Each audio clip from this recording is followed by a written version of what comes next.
नमस्कार दोस्तों, मैं हूं शुभम सर और आपका प्रोविडेंस कोचिंग देहरादून में हार्दिक स्वागत है। उत्तराखंड में एक ऐसा मामला हमें संज्ञान में आया है जो कि बहुत चौंकाने वाला है। उत्तराखंड एक शांत प्रदेश है और उससे भी शांत यहाँ की वादियाँ हैं। पिथौरागढ़, जिसे उत्तराखंड का कश्मीर भी कहा जाता है, अचानक वहाँ पर ऐसा क्या हुआ कि लगातार उत्तराखंड के उस क्षेत्र में आत्महत्याएँ बढ़ रही हैं। आत्महत्याओं के ये जो मामले हाल ही के दिनों अखबारों में छपे हुए हैं, ये एक चिंता का विषय भी है और इस पर न केवल व्यक्ति स्वरूप बल्कि एक तरीके से क्षेत्रीय स्वरूप में हमको देखना पड़ेगा कि कौन सी ऐसी समस्याएं पिथौरागढ़ के क्षेत्रों में आ रही है जिससे कि आत्महत्या की जैसी घटनाएं बड़े वृहद स्तर पर बढ़ रही है।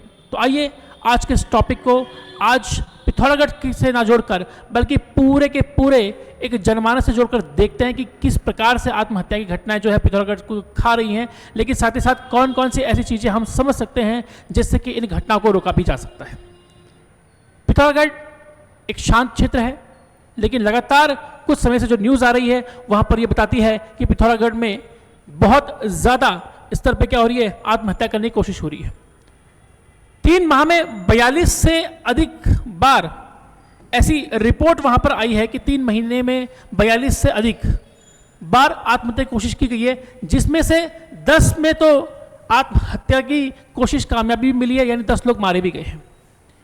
लेकिन ये आंकड़ा जो है ये छुपाया हुआ आंकड़ा है, क्योंकि जो आंकड़ा सामने आ रहा है वो और भी ज़्यादा है, लेकिन क्योंकि रिपोर्ट की प्रासंगिकता के ऊपर सवाल उठ सकता है, इसीलिए मैं इस आंकड़े को इतना ही रखना चाहूँगा। लेकिन सवाल ये है कि ये आंकड़े जो हैं ये शादीशुदा महिलाओं के ऊपर ज़्यादा जा रहे हैं। शादीशुदा महिलाओं की संख्या आत्महत्या करने वालों में बहुत ज़्यादा है और विवाहित महिलाएं जो है, बिल्कुल नई नवेली विवाहित महिलाएं जो हैं, उनकी संख्या इसमें क्या हो रही है, ज़्यादा हो रही है।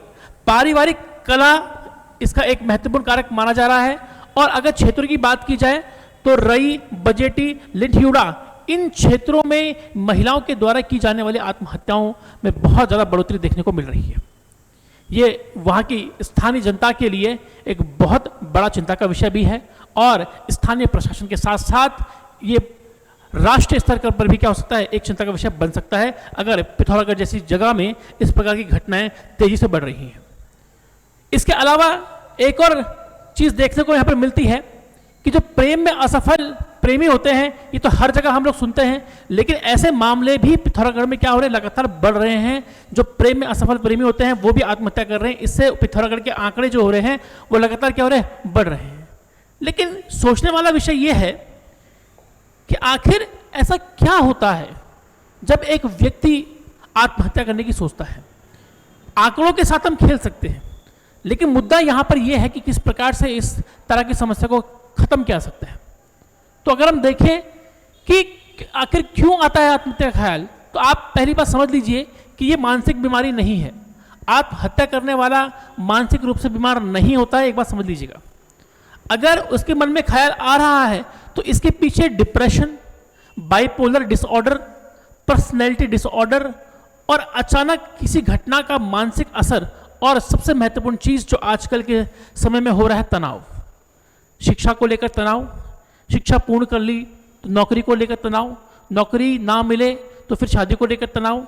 समय के साथ उम्र बढ़ रही है लेकिन चीज़ें जो हो रही हैं वो उस अपेक्षा नहीं मिल रही है। तो जीवन जो है वो आज इतना तनावग्रस्त हो चुका है कि आत्महत्या करने का सबसे महत्वपूर्ण कारण जो वर्तमान में नजर आ रहा है वो क्या आ रहा है, तनाव आ रहा है।